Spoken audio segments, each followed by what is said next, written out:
Hello everyone, welcome to Shri Krishna Maths Academy. Today we are going to do complete linear algebra solution of NBHM 2019 and 2018. So let's start our video with the first question of NBHM 2019. Question 1.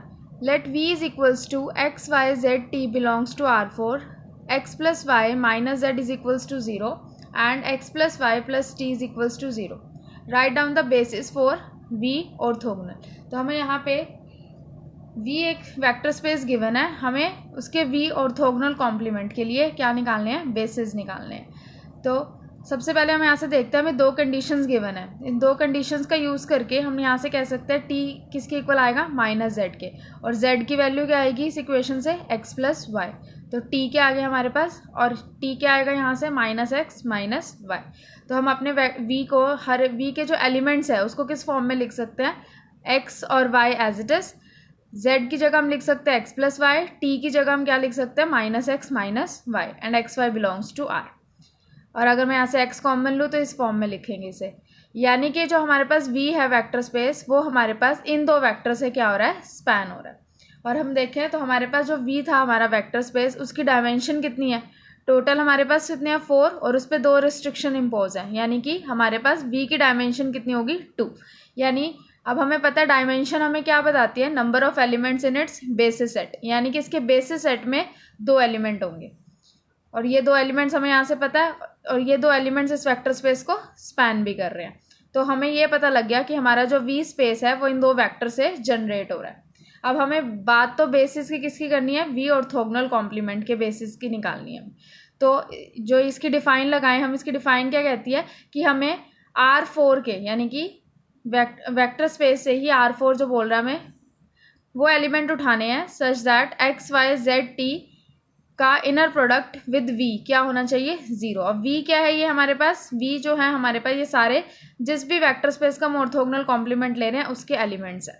Okay, तो यानी कि R4 के वो elements जो v के हर एक element के साथ हमें क्या दें, इनर प्रोडक्ट 0, उस टाइप के सारे एलिमेंट्स जो हैं हमारे पास वो किस में जाते हैं, v ऑर्थोगोनल कॉम्प्लीमेंट में। तो यहाँ से अगर हमें पता है v हमारे पास इन 2 वेक्टर से स्पैन हो रहा है, तो हम यहाँ पे एक कंडीशन लगा सकते हैं।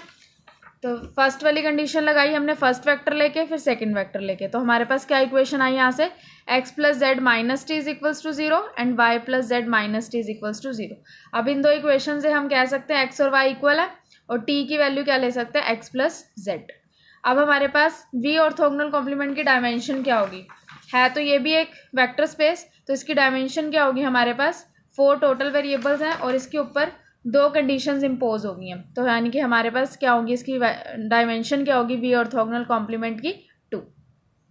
तो अगर मैं वी ऑर्थोगोनल कॉम्प्लीमेंट को लिखना चाहें, जैसे हमने पहले वी को लिखा था उसी टाइप से हम इसको भी लिख सकते हैं कि जो हमारा वी ऑर्थोगोनल कॉम्प्लीमेंट है वो इन 2 वेक्टर से स्पैन हो रहा है।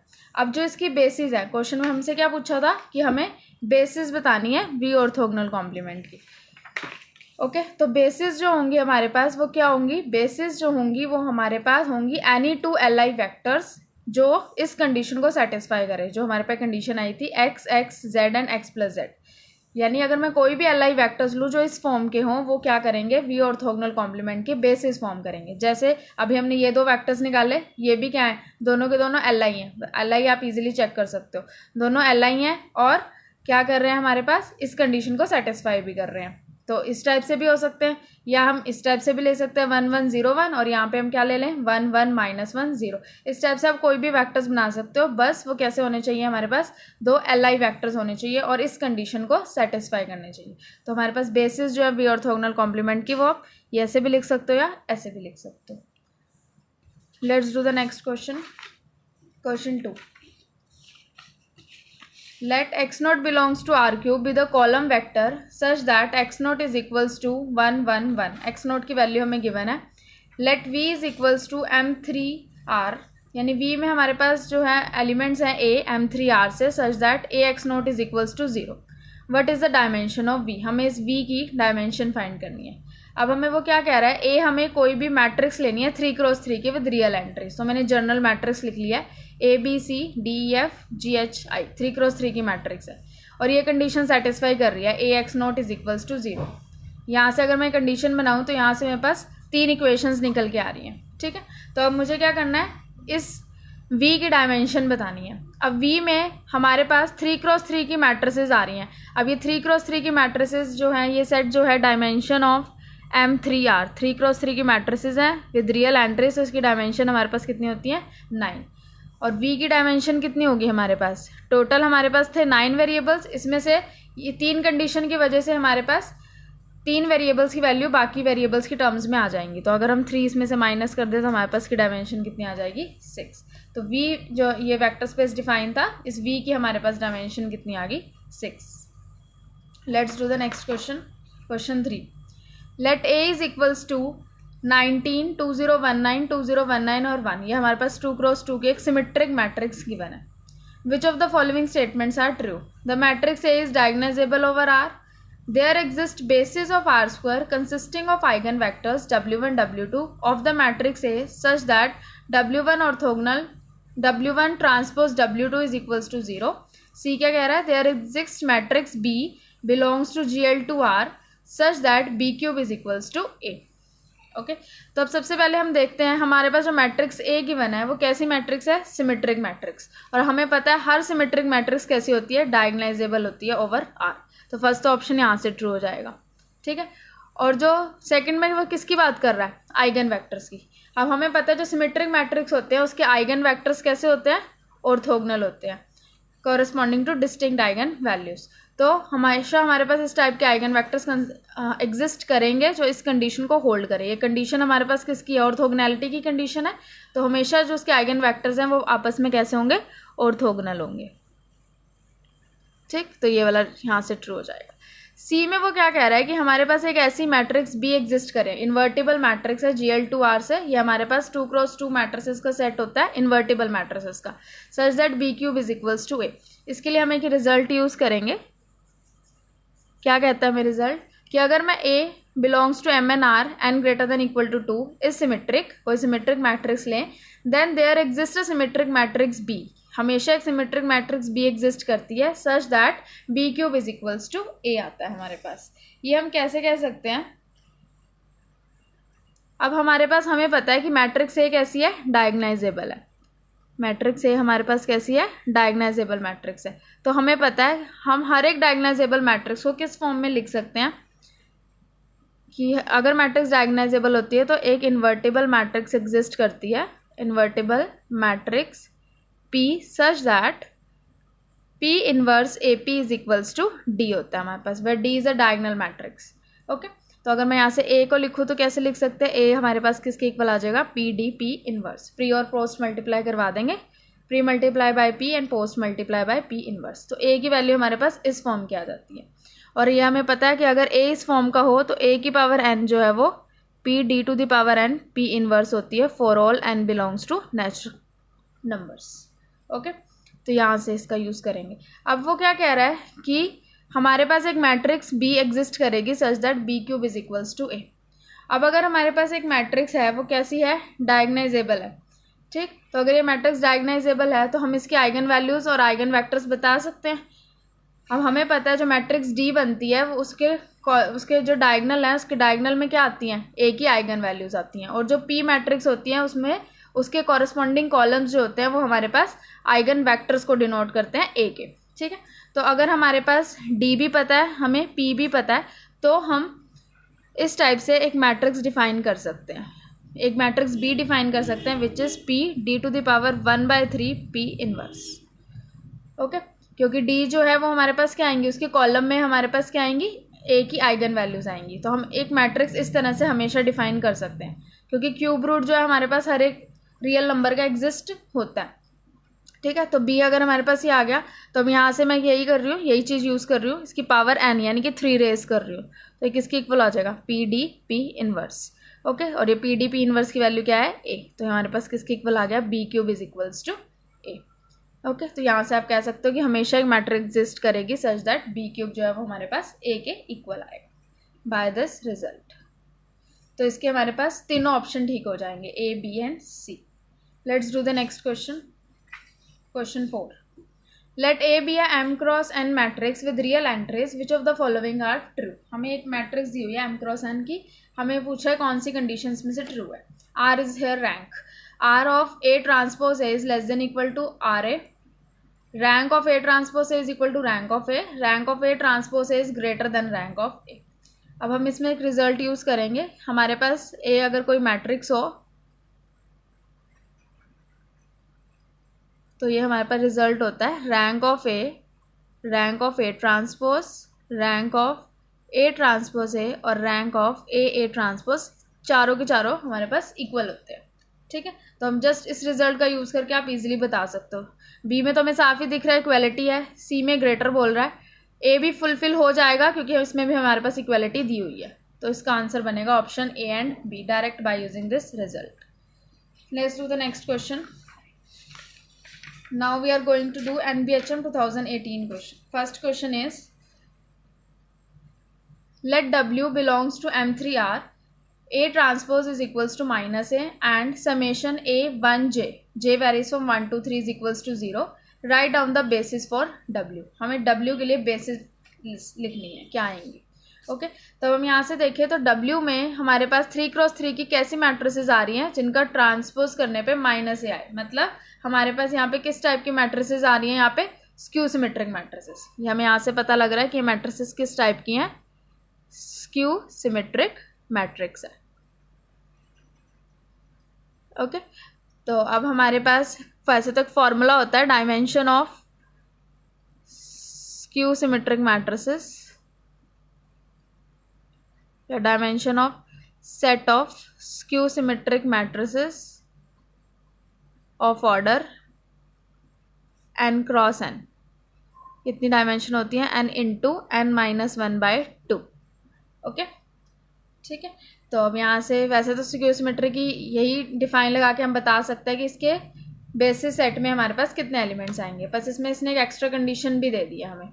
ओके, एक्स्ट्रा कंडीशन में देखो क्या कह रहा है वो हमें, summation A1J, J varies from 1 to 3 is equals to 0. यहाँ से अगर इसमें ओपन करूँ तो क्या बनेगा, A11 plus A12 plus A13 is equals to 0. मतलब फर्स्ट रो का सम जो है वो 0 है.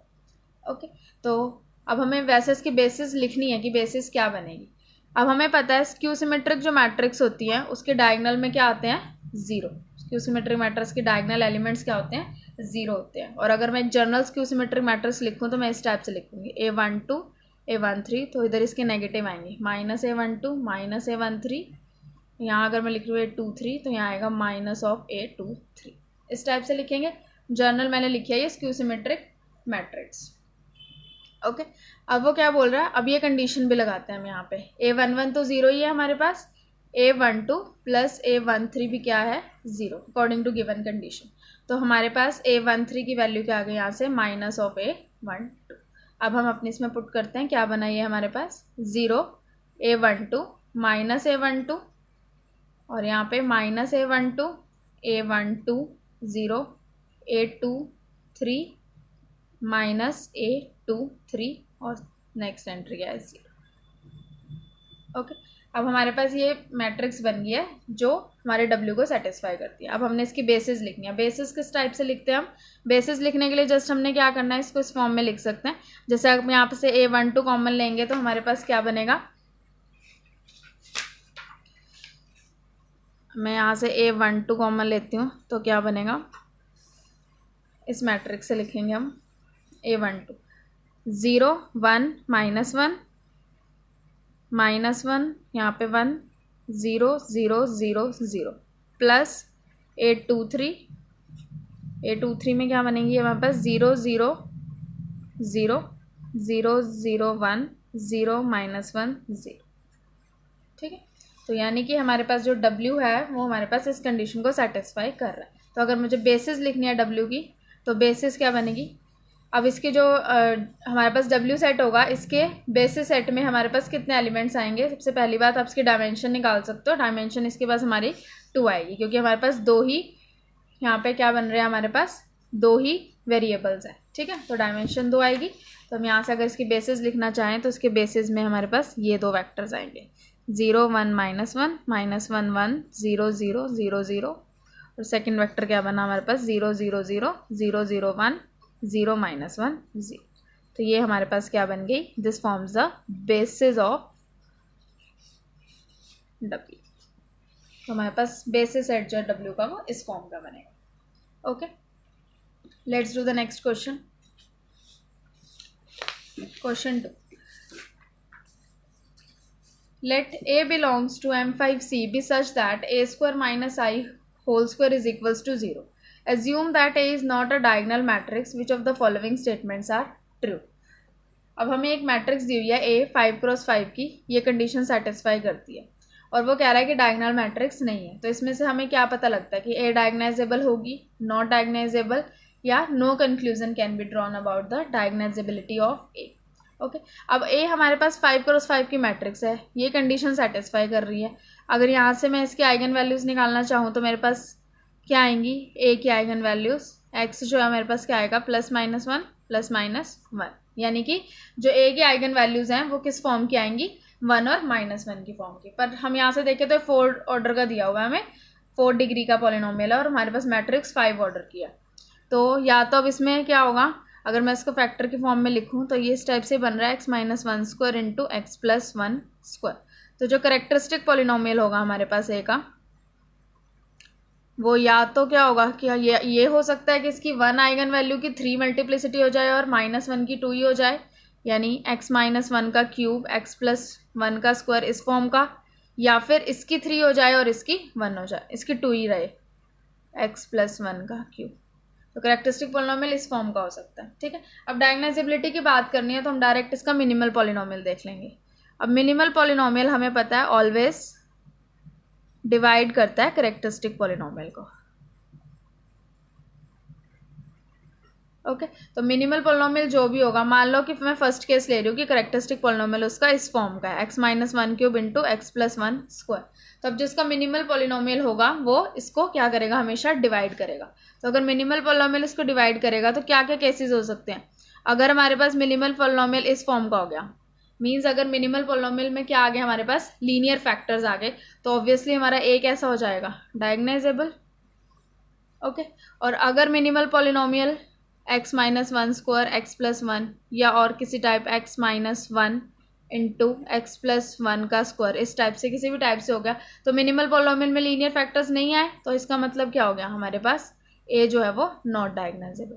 तो अब मिनिमल पॉलिनोमियल के बारे में उसने हमें कुछ बताया नहीं है इसमें, तो हम यहाँ से ये नहीं कह सकते कि इसका मिनिमल पॉलिनोमियल क्या है। ये भी हो सकता है, ये भी हो सकता है इस फॉर्म से किसी टाइप से, तो डायगोनाइजेबल भी हो सकती है, नॉट डायगोनाइजेबल भी हो सकती है। तो हम यहाँ से क्या कहेंगे कि हमें इसके थ्रू कोई कंक्लूजन नहीं मिल रहा about the diagonalizability of A। तो हमारा ऑप्शन सी इसका करेक्ट हो जाएगा। Let's do the next question. Question 3, let A is equals to 3x3 की मैट्रिक्स गिवन है, let W is equals to x belongs to R³ such that AX is equals to 2x।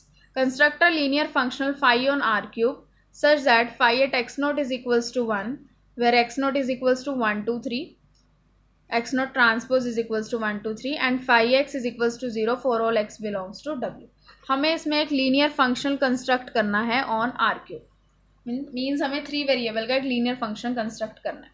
अब सबसे पहले जो मुझे इस W में condition given है, W के हम एलिमेंट्स देख लेते हैं, हमारे पास जो W के एलिमेंट्स है वो किस फॉर्म के होंगे। इसमें हमें क्या गिवन है, AX is equals to 2x। अब मैंने यहाँ से AX is equal to 2x रखा, तो हमारे पास क्या कंडीशंस आ गई, जस्ट आप मैट्रिक्स मल्टीप्लाई करके इक्वेट करोगे, दोनों साइड कंपेयर करेंगे, तो हमारे पास फर्स्ट इक्वेशन से आएगा x1 is equals to x2 and x3 is equals to 0। पहले x3 इज इक्वल्स टू 0 निकाल के यहाँ पुट किया है, तो x1 is equals to x2 आया।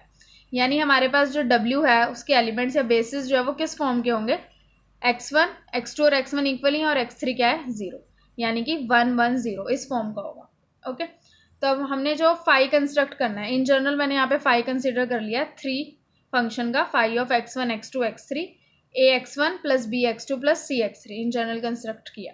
अब जो जो ये कंडीशन बोल रहा है, सबसे पहले क्या बोल रहा है, फाई ऑफ x0 क्या है 1, जब हमारे पास x0 ये है, और फाई ऑफ x क्या है 0 for all x belongs to W। तो ये कंडीशन पुट करिए, phi at x0 is equals to 1, यानी कि 1 2 3 x1 x2 x3 की वैल्यू डाल ली, यहाँ से ये इक्वेशन आ गई। Phi of x is equals to 0 बोल रहा है for all x belongs to W। अब W का एलिमेंट हमें पता था 1 1 0 फॉर्म का है, जब हमने इसमें डाला तो यहाँ से हमारे पास आ गया b is equals to -a। तो हमारे पास फंक्शन बना क्या, b की वैल्यू हमारे पास निकल के आ गई है माइनस है, तो हम इसे ऐसे लिख सकते हैं ax1 minus ax2 plus cx3 इस टाइप का। बट ये वाली कंडीशन भी सेटिस्फाई होनी चाहिए इसके साथ, where a plus 2b plus 3c is equals to 1। अब यहाँ पे भी आप b को माइनस से पुट कर देंगे तो कंडीशन क्या बन गई, 3c minus a is equals to 1। तो हमारे पास जो ये फाई एक लीनियर फंक्शन आया है ये किस फॉर्म का है, ये ax1 minus ax2 plus cx3 form का है with this condition such that 3c minus a is equals to 1। तो हमें ये लीनियर फंक्शन कंस्ट्रक्ट करने को बोल रहा था, तो यहाँ से हमने एक लीनियर फंक्शन कंस्ट्रक्ट कर दिया। Okay, let's do the next question. Question 4, let V be a real finite dimensional vector space and f and g are non-zero linear functionals on V. Assume that kernel f is contained in kernel G. Pick out the true statements. अब हमें बोल रहा है इसमें से कौन सी statement true होगी। Kernel f is equals to kernel G। B क्या कह रहा है, kernel f minus kernel G is isomorphic to R के। There exists constant C not equals to 0 such that G is equals to C f। तो first of all हमें क्या कह रहा है, वी एक फाइनाइट डायमेंशनल वेक्टर स्पेस है, मान लो मैंने इसकी डायमेंशन क्या मान ली n, और f और g कैसे हैं, लीनियर फंक्शनल्स हैं v पे। ओके, f और g हमारे पास लीनियर फंक्शंस गिवन है, यानी f जो और g जो दोनों होंगे वो हमारे पास v से कोई फील्ड पे डिफाइन है, let it be r। Okay, तो अब हमें क्या कह रहा है, कर्नल f कंटेन है कर्नल g में। ठीक, अब हमें पता है f और g दोनों कैसे हैं, लीनियर फंक्शंस, तो हमारे पास रैंक ऑफ f और रैंक ऑफ जी दोनों ही क्या होंगी 1, क्योंकि दोनों कैसे है, लीनियर फंक्शन। लीनियर फंक्शंस की रैंक हमारे पास 1 होती है। तो अब हमारे पास रैंक नलिटी थ्योरम क्या कहती है कि rank of T plus nullity of T किसके इक्वल होती है, वी की डायमेंशन के, यानी कि n के। ओके, तो अगर रैंक 1 है यानी कि नलिटी ऑफ टी कह लो, यहाँ पे हम f यूज़ कर लेते हैं क्योंकि हम f की बात कर रहे हैं, तो नलिटी ऑफ f हमारे पास कितनी आ जाएगी, क्योंकि रैंक 1 है n माइनस 1। ठीक है, नलिटी ऑफ f हमें बताती है क्या है, बेसिकली कर्नल f की डायमेंशन बताती है। तो डायमेंशन ऑफ कर्नल f हमारे पास कितना आ गया, n माइनस 1 आ गया। ठीक है, ऐसे ही अब यहाँ से g भी सेम यही है, v से r तक, और रैंक g का भी 1 है, तो यहाँ से हमारे पास डायमेंशन ऑफ कर्नल g ये भी कितनी आ गई, n माइनस 1। तो दोनों के डायमेंशन इक्वल है, और ये हमें कह रहा है कि एक वेक्टर स्पेस, अब दोनों के दोनों हमें पता है क्या कंस्ट्रक्ट करते हैं, दोनों के दोनों ही हमारे पास वेक्टर स्पेस बनाते हैं, तो एक दूसरे में कंटेन है और दोनों की डायमेंशन इक्वल है।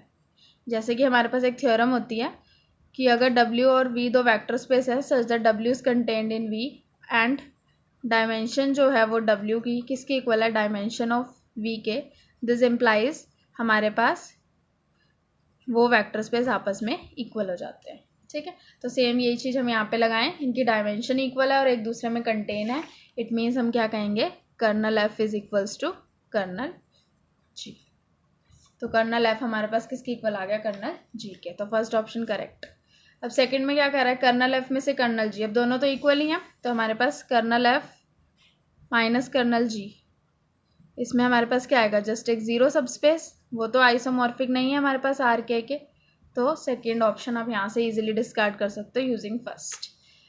नेक्स्ट में क्या कह रहा है कि there exist constant such that g is equals to c f। अब हम यहाँ से देखें, हमारे पास कर्नल f और कर्नल g इक्वल है। अगर मैं कर्नल f की डिफाइन लिखूँ तो कर्नल f में हमारे पास वो वेक्टर्स आएंगे such that f of x is equals to 0, और कर्नल g में भी वो वेक्टर्स आएंगे such that g of y is equals to 0।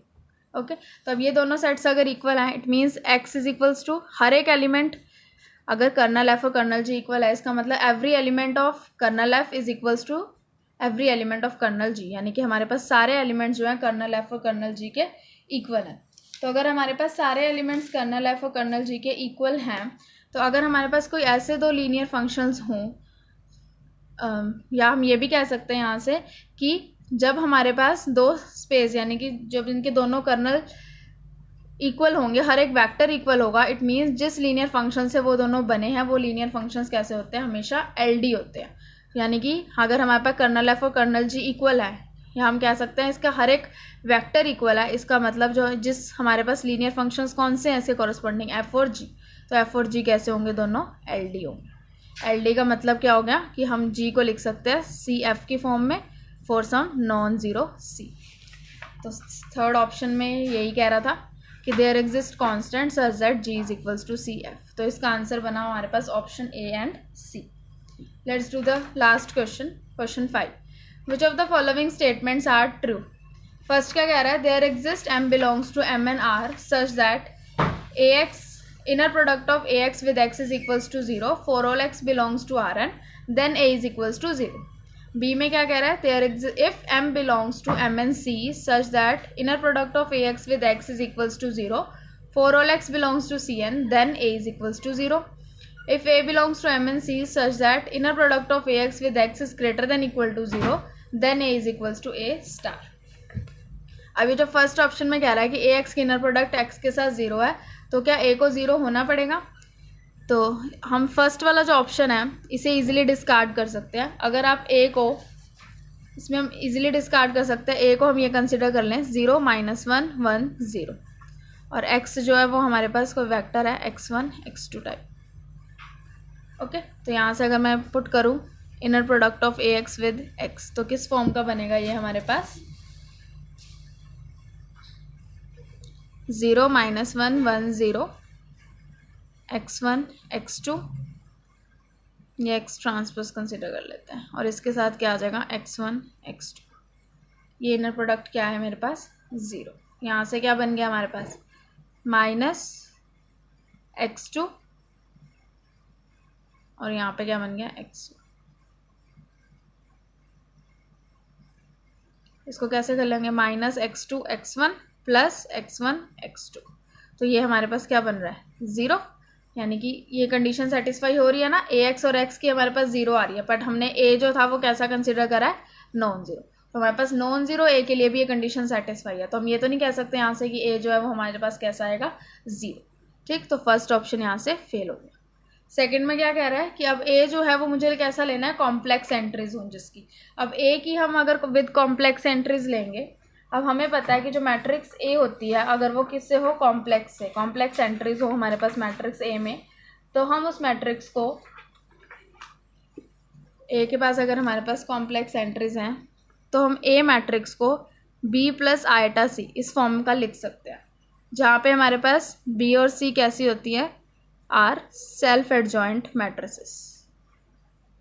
Okay, B and C जो है हमारे पास कैसी मैट्रिसेस हैं सेल्फ एडजॉइंट मैट्रिसेस हैं। ठीक, तो अब मुझे inner product of A x with x define करना है, तो ये क्या बनेगा बी एक्स की विद इनर प्रोडक्ट एक्स के साथ प्लस आयटा बाहर आ जाएगा सी एक्स की एक्स के साथ, और ये किसके इक्वल गिवन है मुझे 0 के। तो रियल और इमेजनरी पार्ट कंपेयर करें तो बी एक्स की इनर प्रोडक्ट विद एक्स 0 आ गई, सी एक्स की इनर प्रोडक्ट विद एक्स भी हमारे पास क्या आ गई 0। ओके, अब बी और सी कैसी मैट्रिसेस हैं सेल्फ एडजॉइंट, और हमें पता है हर सेल्फ एडजॉइंट मैट्रिक्स कैसी होती है डायगोनाइजेबल। पहले हम बी की बात करते हैं, तो बी मैट्रिक्स हमारे पास कैसी हो जाएगी, बी मैट्रिक्स हमारे पास कैसी हो जाएगी डायगोनाइजेबल मैट्रिक्स हो जाएगी। ओके, तो अगर बी मैट्रिक्स डायगोनाइजेबल है तो मैं यहाँ से ये लेके चल रही हूँ let lambda be the eigenvalue of B with corresponding eigen vector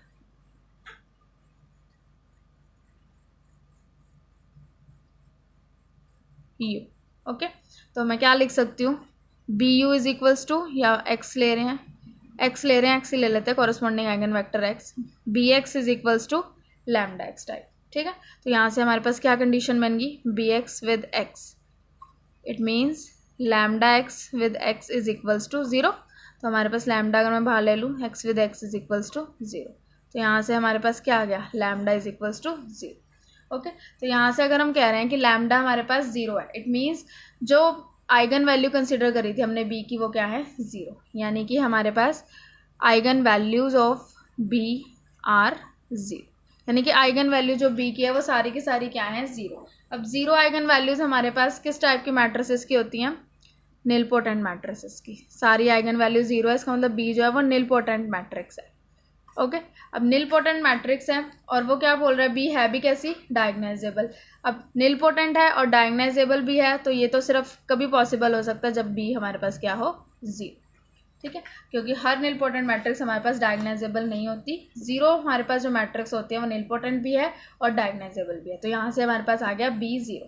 तो सिमिलर वे में सी के साथ भी आप यही काम कर सकते हैं, तो सी भी हमारे पास क्या आ जाएगा 0। तो बी भी ज़ीरो है, सी भी ज़ीरो है, दिस इम्प्लाइज ए क्या था हमारे पास, बी प्लस आयटा सी, तो ए हमारे पास क्या आ गया, ज़ीरो। ओके, तो अगर हमारे पास कॉम्प्लेक्स एंट्री से हो और इनर प्रोडक्ट ज़ीरो हो तो हमारे पास ए क्या होता है, ज़ीरो। प्रूफ आप देख सकते हैं इसका।